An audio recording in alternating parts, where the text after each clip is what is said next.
মানে দেখেন স্যার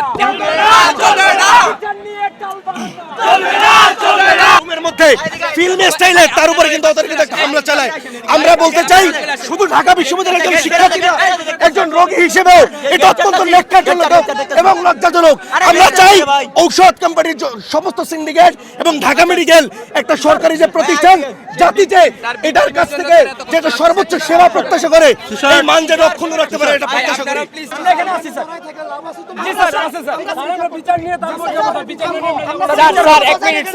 এরকম অপেশাদার ডাক্তাররা যদি এখানে থাকে, এখন আমার সাথে এই ঘটনা ঘটছে, আমাদের সাথে ঘটছে, এখন এই পরিস্থিতি আবার ঠান্ডা হবে, স্বাভাবিক হবে স্যার, পুনরায় ওরা এই অবস্থা করবে স্যার।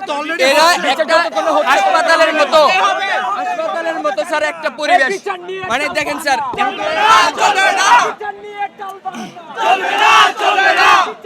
একটা পিছিয়ে আসো।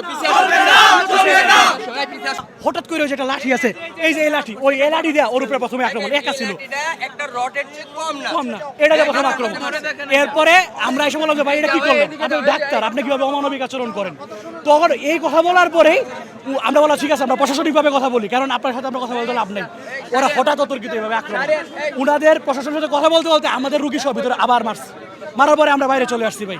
তখন আপনারাই দেখেন ভাই গেটের বাইরে ওদের কি অবস্থা, ওরা লাঠি শুটা অস্ত্র সহ ভিতরে।